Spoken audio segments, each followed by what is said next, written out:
que vai tirar o pecado não apenas de Israel, mas o pecado do mundo inteiro. A ordenança de Deus em Êxodo 13, aleluia, para Moisés foi, aleluia, que separasse os primogênitos de Israel e fosse consagrado a Deus, tanto homem como animais.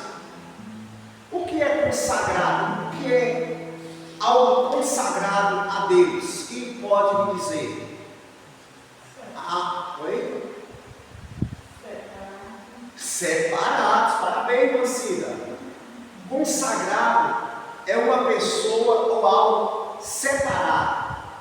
É por isso que o jovem tem que ser separado. Eu vou abrir um parênteses aqui para fazer menção do jovem, que eu acho lindo a história dele. Eu acho lindo o caráter dele. Um jovem com mais 3 amigos, Daniel, com mais 3 amigos, que foram levados cativo para a Babilônia. Mas a Bíblia vai dizer, irmã Cida, que ele propôs em seu coração não se contaminar com os manjares que vinha da mesa do rei. O crente de verdade, os jovens consagrados a Deus, ele vai estudar na escola, mas ele vai fazer a diferença. O jovem está ali falando palavras que não agradam o Espírito Santo, está fazendo coisas que não agradam o Espírito Santo, mas ele vai assim: olha, eu sou separado de Deus, eu sou, aleluia, escolhido para fazer a diferença. E Daniel propôs em seu coração, irmã Cida, não se contaminar com Babilônia. Você vê que Daniel estava longe de Jerusalém. Daniel estava agora sob a autoridade dos caldeus. Mas Daniel falou: não, eu mesmo em Babilônia, eu vou ser fiel a Deus. Eu não vou me contaminar com as comidas consagradas aos deuses babilônicos. E a Bíblia vai dizer que Deus abençoou Daniel e seus 3 amigos. Você consegue ter feito sobre a escola? Eu fico ali com as crianças, já tem 19 anos. Deus deu um processo para as crianças. Eu sempre falo com as crianças para falar de Jesus e para voltar na escola. Falar que uma professora nos colegas, assim, está deixando ela, mesmo brincando, que é bem para ela pegar uma mensagem, né? É assim, eu gosto também.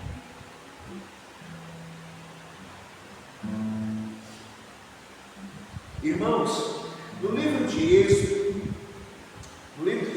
capítulo 13, também registra o discurso de Moisés diante do povo, mais uma vez, relembrando a importância do livramento dado pelo Senhor ao tirar os israelitas do Egito com mão forte, explicando a ordenança da Páscoa como um rito que devia ser observado na sequência da história de Israel, lá em Êxodo, capítulo 13, verso 3 ao 7. Na celebração, irmãos, da Páscoa, cada ano, em cada família israelita, os pais tinham de contar aos seus filhos o significado profundo daquele ritual que tinha a ver com a libertação do Egito, quando o Senhor passou por cima do israelita a executar o seu juízo contra os egípcios. Amém, irmãos? Era uma celebração. Deus falou assim: vocês vão festejar a Páscoa. Aquele cordeiro simboliza Cristo, irmão. Cristo também nos libertou da escravidão do pecado. Muitos de nós estavam escravizados. Faraó significa Satanás, os egípcios significam os demônios que estão aprisionando as pessoas. O pecado é uma escravidão. Fala para uma pessoa que bebe: para de beber. É difícil. Fala para uma pessoa que fuma: para de fumar. É difícil. Se não for o Espírito Santo Se a pessoa não tiver uma opinião e se apegar com Deus, é muito difícil. E ali a saída, dos israelitas teve a Páscoa, que matasse o cordeiro e comesse com a sua família, simbolizando o Cordeiro de Deus. Quem está entendendo? Tem alguma dúvida a respeito? Alguém quer comentar algo? Louvado seja o nome do Senhor. Nesse ponto, o texto bíblico traz uma recomendação interessante, e será como sinal na tua mão, por memória, entre os teus olhos, para que a lei do Senhor esteja na tua boca, pois com mão forte o Senhor te tirou da terra do Egito. Você acredita em Êxodo 13, verso 9. Curiosamente, mais tarde, os judeus interpretaram literalmente essa ordenança, fazendo uso dos filactérios, que trazia parte da lei dentro da pequena caixa de couro que era amarrada à testa e ao braço esquerdo. Inclusive no Novo Testamento, o Senhor Jesus Cristo criticou essa prática como um tipo de exibição externa da religiosidade dos fariseus. Se você observar aí em Mateus, abra sua Bíblia, no livro de Mateus, Jesus vai fazer menção dessas práticas. Mateus 23, versículo 5.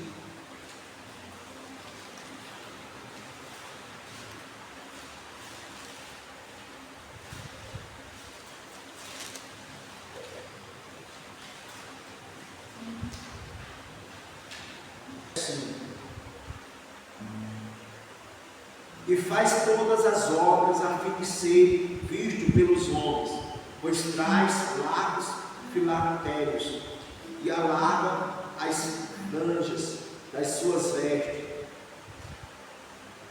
e ama os primeiros lugares nas ceias e as primeiras cadeiras nas sinagogas e as saudações nas praças, e serem chamados pelos homens Rabi, Rabi. Vós, porém, não quereis ser chamados Rabi, porque um só é o vosso mestre, a saber, o Cristo, e todos vós sois irmãos. E a ninguém na terra chamei vosso Pai, porque um só é o vosso Pai, o qual está no céu.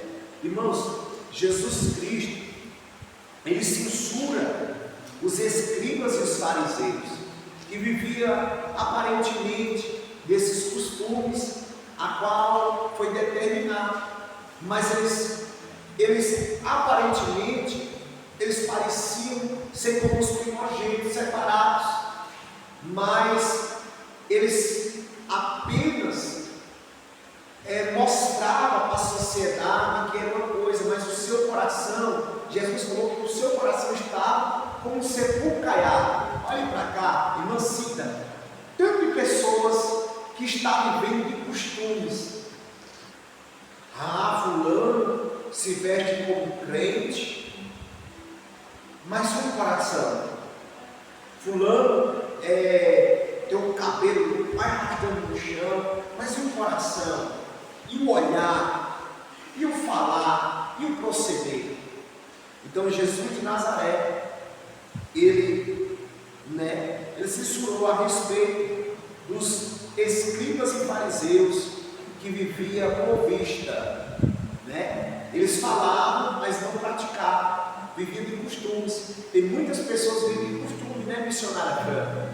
Louvado seja o Senhor. Tem pessoas que você olha e fala, meu Deus, aquela ali é crente, mas só Deus conhece o coração de cada um de nós. Nós não devemos viver de aparência, As pessoas aparentemente para a sociedade mostram ser uma pessoa zelosa, separada, mas você vê a pessoa não tem testemunho.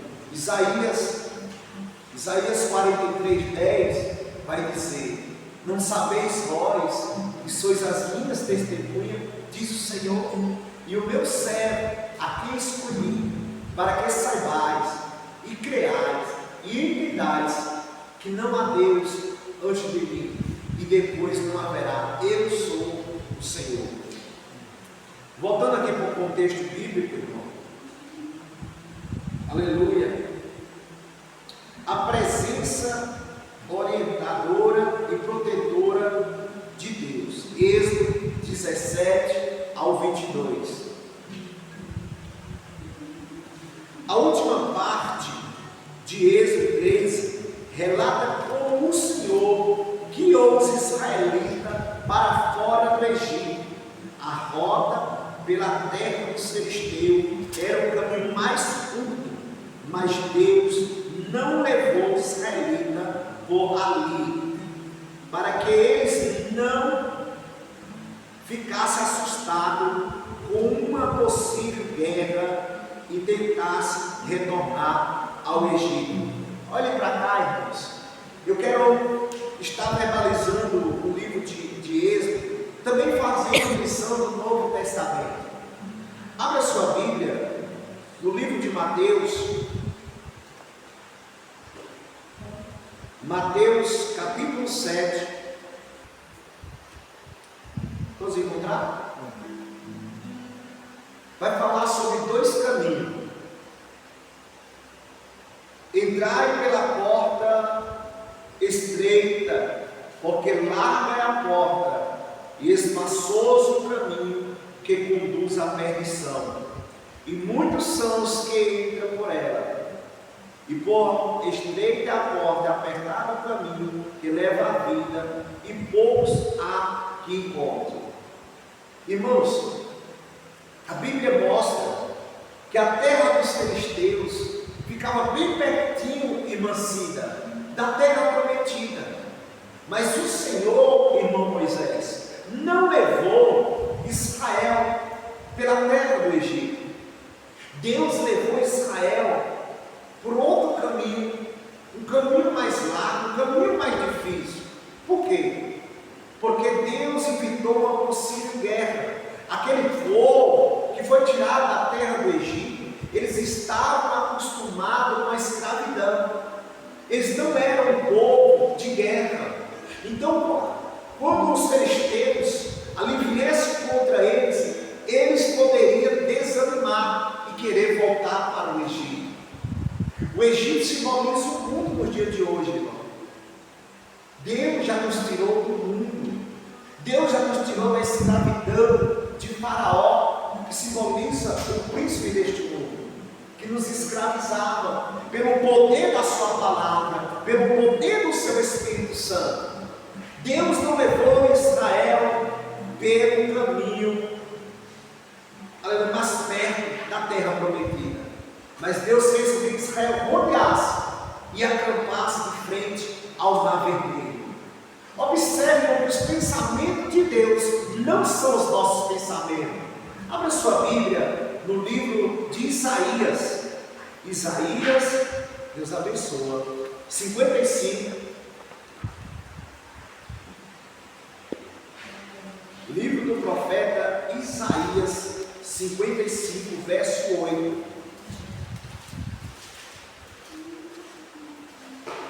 Você vai entender o mistério de Deus.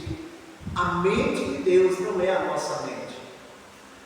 Isaías 55, versículo 8, vai dizer: porque os meus pensamentos não são os vossos pensamentos, nem os vossos caminhos, os meus caminhos, diz o Senhor. Olha que maravilha! Os caminhos do Senhor não são os nossos caminhos. Porque nós olhamos, irmão Moisés, com nossos olhos carnais. Mas o Senhor, irmão, Ele vê além. Aleluia. Os caminhos do Senhor não é esse caminho lá, onde as pessoas se entregam às vaidades, ao mundanismo, não. O caminho do Senhor é estreito, irmão. Então, tanto faz ser para o jovem como para o senhor de idade. Tem que andar no caminho estreito. Deus não levou Israel pelo caminho perto, mas Deus levou Israel para acampar de frente ao Mar Vermelho. Irmãos, quem peleja, olhem para cá, quem peleja por mim e por você é o Espírito Santo. Você sabe que nenhum de nós dá conta de andar nesse caminho se não for pelo Espírito. É Ele que nos convence, é Ele que nos mostra, é Ele que nos guia, é Ele que nos fortalece, é Ele que nos dá graça nessa noite, é Ele que fala conosco. Aleluia. O salmista Davi, no Salmo 119, número 11, vai dizer: escondi a tua palavra dentro do meu coração para não pecar contra ti. O caminho do Senhor, aleluia, não é o caminho aonde as pessoas se entregam à vaidade. Muitas pessoas estão equivocadas. Eu não vou viver de costumes. Os nossos irmãos outrora viviam de costume. Ei, Mancina, mas a senhora observava que os nossos irmãos primitivos, eles tinham poder de Deus. Eles, aleluia, quando eles oravam, o céu descia. Você observava, irmão, aleluia, que os irmãos que tinham doutrina, aleluia, que observavam a palavra do Senhor, que andavam no caminho estreito, aleluia, quando eles dobravam o joelho, o cinto de oração dobrava o joelho, a presença de Deus era real na vida dos nossos irmãos. Quando as pessoas começaram a adorar, irmão, pessoas que estavam enfermas eram curadas, paralítico levantava. O que é isso, irmão? Era compromisso de andar no caminho estreito, porque não podemos, irmão, agradar a Deus, agradar o mundo. Não pode, o crente, irmão, o jovem, aleluia, não pode andar como os outros jovens que não têm compromisso com Deus. Aleluia, o caminho ainda é estreito. O caminho, as pessoas, irmão, estão à entrega, à vaidade, e estão dizendo que estão servindo o Senhor. Jovens, você olha, você não vê o brilho do Espírito Santo. Você vê as pessoas, irmão, entregues ao que o mundo está oferecendo. E a Bíblia vai dizer, o apóstolo Tiago vai dizer, que aqueles que é amigo do mundo constituem-se inimigo de Deus. Não é forte, irmão? Já imaginou, irmão, mas ser inimigo de Deus? Meu Deus! É melhor ser inimigo do mundo. Vão te chamar de cafona, vão te chamar de fanático. Nós, irmãos, somos considerados loucos por causa de Cristo. Falar em mistério é loucura. Falar, eles acham que nós falamos sozinhos. Mas cadê a imagem? Não. Nosso Deus, Ele habita dentro de nós. Louvado seja o nome do Senhor. Então, jovens, sejam separados, aleluia, para o Senhor. Sejam santificados pelo Senhor. Louvado seja o nome do Senhor. Vamos voltar aqui para Êxodo. Dando continuidade. Então Deus levou os israelitas pelo caminho mais longo, fazendo-os rodear pelo caminho do deserto, perto do Mar Vermelho. Irmãos, às vezes nós não entendemos porque para nós é mais estreito. Mas se você abrir a sua Bíblia no livro de Jeremias, já estou terminando, viu, irmão, para não cansar os irmãos. Ou melhor, Jeremias 29, verso 11. Amém? Jeremias 29, verso 11. Quero louvar a Deus, né, pela vida do profeta Moisés. Jeremias 29, 11. Porque eu bem sei os pensamentos que penso de vós, diz o Senhor, pensamentos de paz e não de mal, para vos dar o fim que esperais. Olha, irmão, o pensamento de Deus não é que o homem venha perecer. Os pensamentos do Senhor é bom, irmão. Talvez nós não compreendemos, não entendemos a mente do Senhor, mas a Bíblia nos declara, irmã Cida, que Deus, Ele quer nosso bem.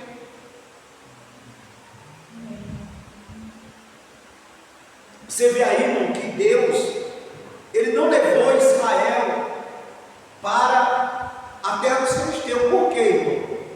Para que os filisteus não fizessem mal aos seus filhos. Mas Deus levou Israel, aleluia,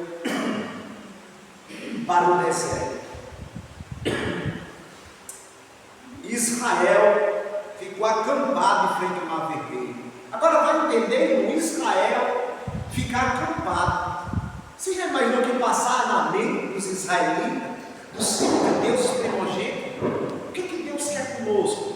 O que é que nós estamos fazendo aqui, aguardando de frente a esse Mar Vermelho? Olha, e a Bíblia vai dizer que Deus endurecia, esmorecia e mancia o coração de Faraó a hora que ele vem entender.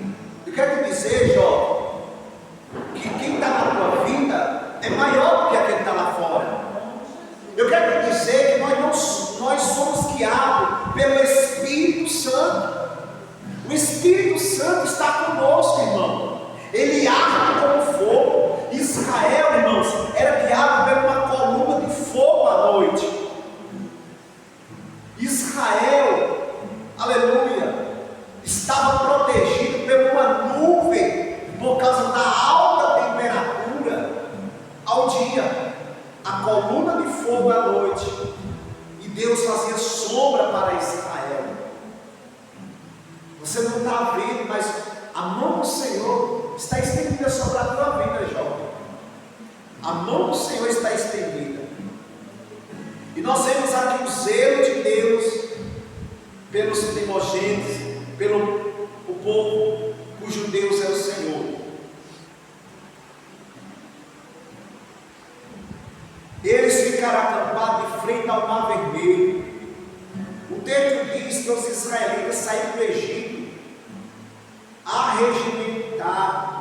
Isso quer dizer, o povo de Israel saiu das terras egípcias com um exército em formação militar. Irmãos, eles saíram armados, porém, eles não tinham, irmão, a estrutura para guerrear. E Deus sabia disso.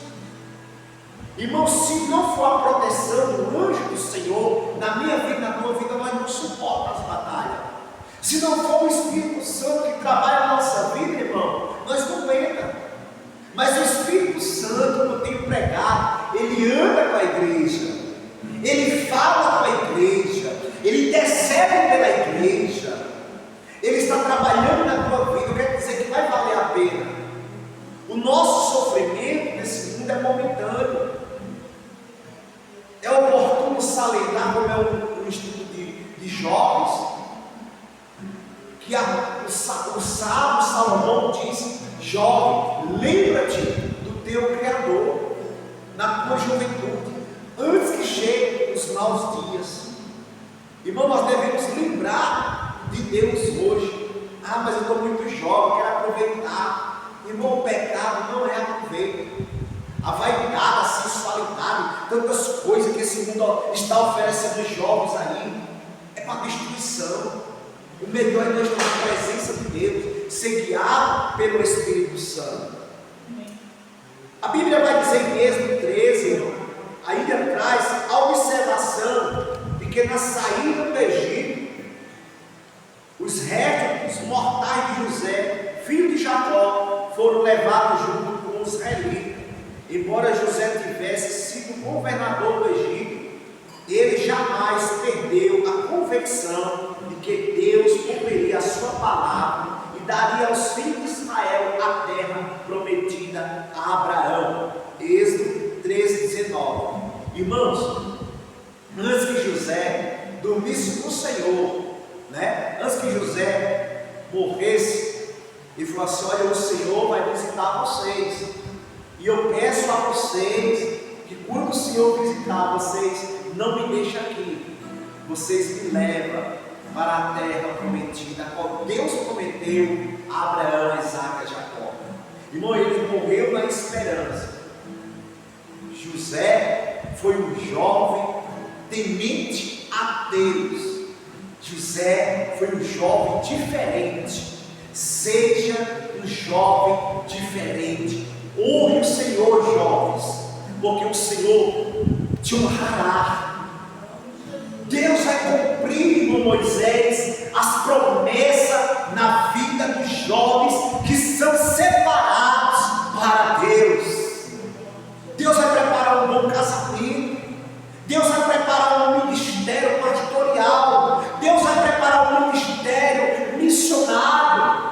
Deus vai encher você do Espírito Santo. Dos dois, irmãos, vale a pena confiar no Senhor. José dormiu ali no Egito, ele fez menção, dizendo assim: olha, não, quando o Senhor visitar vocês, vocês não deixam eu aqui no Egito, vocês me levam para a terra prometida.